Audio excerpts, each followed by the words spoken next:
Welcome sa vlog natin, kalapatits. Ito, share ko lang sa inyo, kalapatits, no? Itong ibon na to. Itong ibon na to, mga kalapatits. Ano to? Pakito. Nakakross siya sa... di ko alam kung saan nakakross to. Nakalimutan ko kasi ano to ibon ni Bayaw to Nung 2022 nilaro namin to, no? Sa South Derby Race. Sa third lap ata, second lap, hindi sila nakauwi. Dalawa sila ni Masili. Ito. Dalawa silang hindi nakauwi sa race. Tapos umuwi sila 1 month na. Ito. 1 month na sila bago umuwi.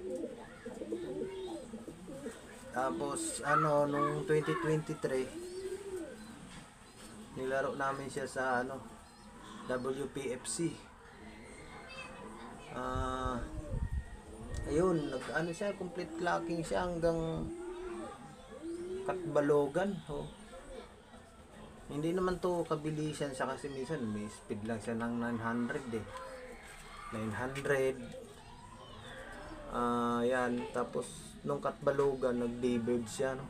Kasi Pakito nag-daybird siya. Pang pa nga siya, pang 40. Tapos nung Tacloban na, last lap na,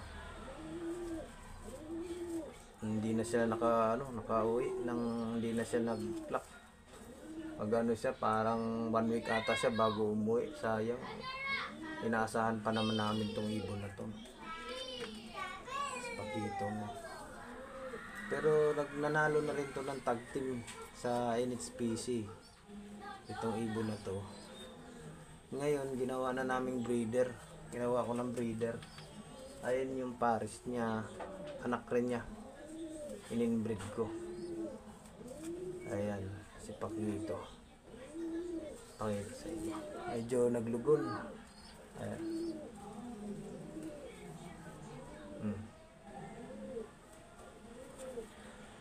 Pero nakapagpabuga na ako. Dalawa sa kanya. Gusto ko sanang inbreed para maglabas ng puro talaga.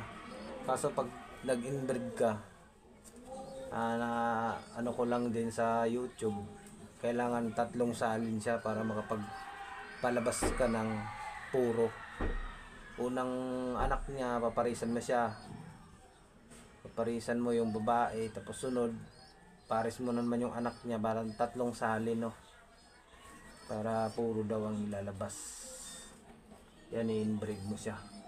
Ako nakatatlong na ako, pangatlo, last pares na lang, lalabas na daw puro. Ayan, in-breed na natin, baka sakaling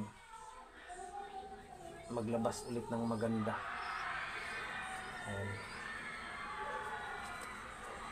guys, ayan kalapatits. Ganda yung niya, karisma niya, dahil bihira lang kasing ibon talaga na dumudulo. Yung Masili line.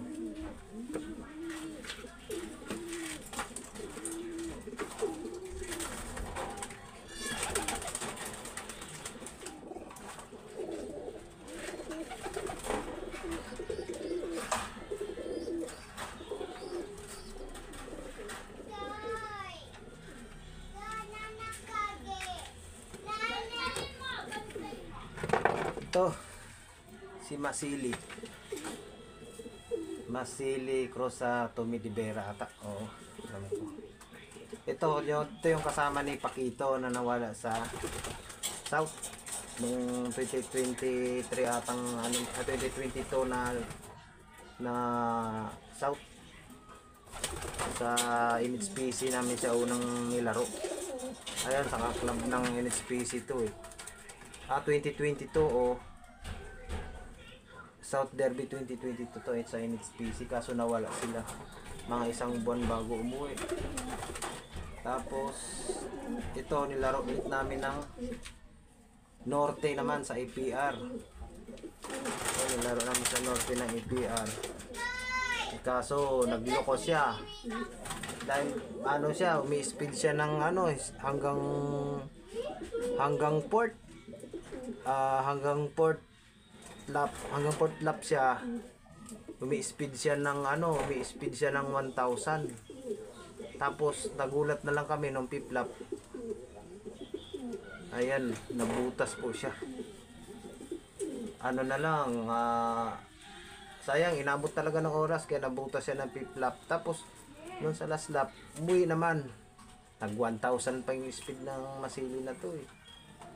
So, yan, ginawa namin na siyang breeder, no? Dalawa sila. Ayan. Tapos ilang beses na rin po ito nanalo. 3 times pulling winner din to eh. Ito sa EPR, si Masililay. Ito sa ayan. Masililay.